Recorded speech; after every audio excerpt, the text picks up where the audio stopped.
Without doubt, for me, he can make the difference tonight. He'll be a key player for Ross County. What happens here is obviously huge significance. Ross County essentially just need to win, but what matters at Capello as well in terms of this equation is hugely important. Our man at Capello tonight is Brian McLaughlin. Orton, the home side, just 1 point from the last 4 games, and they've been dragged into this relegation battle.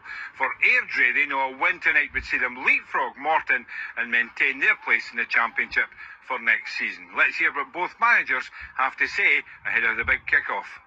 Lauren, how nervous are you about tonight? It was a great comeback last week that's kept you in the chance, and it's in your own hands tonight. Yeah, but everyone's always nervous for games of such magnitude, but also married with a bit of excitement as well. In terms of the build-up, what's training been like this week? Because this is a huge match for the club. No, as you said, how that game ended on Saturday, there's a real buzz about the place this week. The boys have trained well and just looking forward to the game now. I think we're expecting a crowd of around 4,000 tonight. It's massive, isn't it? You know, the Airdrie fans are coming along in big numbers. Yeah, it's great to see them turn out in the numbers. I think this season we've been very good away from home, so hopefully more of the same. Finally, how much will you be listening in to what's happening in Kirkcaldy? Will that in any way impact what you're trying to do out in the pitch? Not really, because we know if we win the game we're safe, so that's our only focus today. Well, Ian, here you are. You know it's in your own hands tonight. A win and you're safe. A draw indeed would be enough as well. How do you approach this match? Yeah, we approach it like another game, Brian. We go for the win. You know, if we think negatively, going out in that pitch, you can get bitten at the worst time. So yeah, we go out, we try and win our game again. We're decent at home at times, but we know we need to play well. You've been dragged into this relegation battle. It's just 1 point from the last 12. How confident are you, though, that this could be the night where the form comes back again? Yeah, I think you always believe in your team and believe in yourself, and certainly glad to be at home for it, that's for sure. So big crowd in here tonight, going to hopefully help us over the line. But once the game starts, it's up to the players. They've been prepared very well. They're ready to go. As I said, we know it's a tough game, but we also know what needs to be done. Does it help that Airdrie have got something to play for as well? Because it could make the game really open. I'll tell you after the game. Last Saturday or last weekend for all 3 teams down the bottom was a bit weird because it was all if, buts and maybes. Tonight there's no if, buts and maybes for us.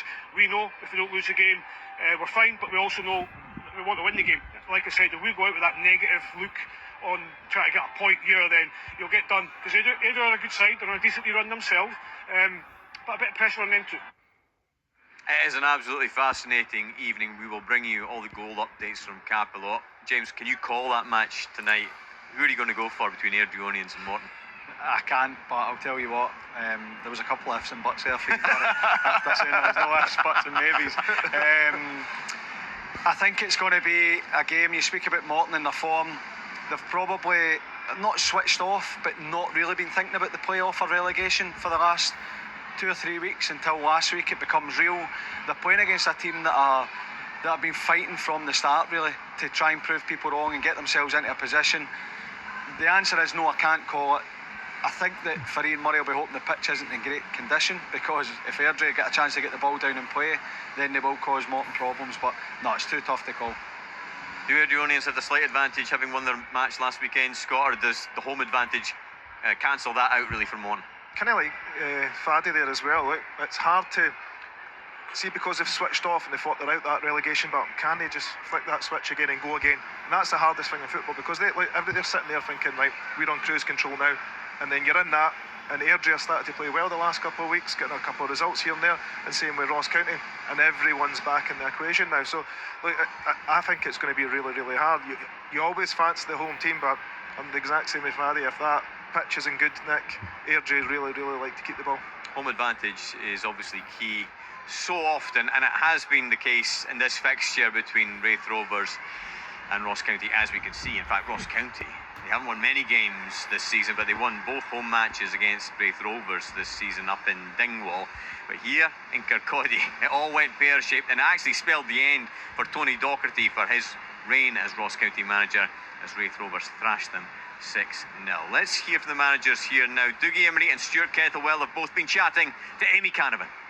For you, how important is it that players that are perhaps fighting for the future here or elsewhere as well, that they go and perform for you? Yeah, of course. You know, people are putting themselves in the shop window. I just said, with the cameras being here, so everyone's playing for something. You know, there's a lot at stake on tonight's game, but for ourselves. We just need to concentrate on ourselves. We can't worry about what Ross County are going to come and do. We just need to focus on ourselves first and foremost, and then see what the game brings after 90 minutes. You mentioned that form in recent weeks. How big a boost has that given, not just yourself, but the players as well, to fight into this position? Because you're right, we covered you a couple of weeks ago at Queen's Park, and many thought then that was the result, but here you still are on the final day. I'll tell you about it at 9:30. How can I gauge that? I can gauge the body language. I can gauge how players have trained, how they've responded. But we've seen flashes of it since I came in, since the beginning of January. We've seen flashes of it. We've lacked the consistency, and what we've done is we've backed up one performance and result with another. And as far as I can see, and how my mind works, that then has to be that has to be something to grasp onto for the players, even under the scrutiny, even under the pressure.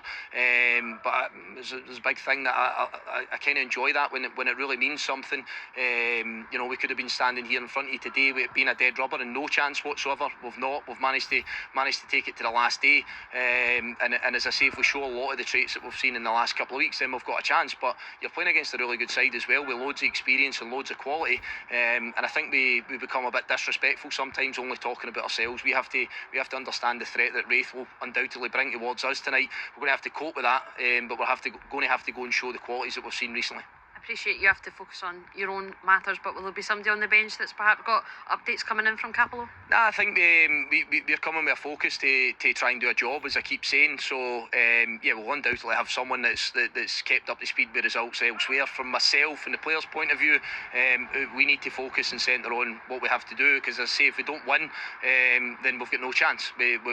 Nothing will happen for us. So that has to be at the forefront of your mind, but it has to be done with a balance as well. It has to be done with a measure. I think just coming here gung-ho and leaving yourself exposed, I've already said it. You look at the Raith team tonight, they're playing with two good strikers. They've changed a wee bit and going with the two physical guys up the top end of the pitch. We've got good creativity behind that, so we need to be mindful of that, but we have to make sure that we cause them a number of problems throughout the night. And if we can take the lead, then maybe we start to look at other things as other results happen, but we need to try and get that first goal. We need to try and get our nose in front, and then we can start to take the 90 minutes from there. I appreciate your time, Stuart. Thank you.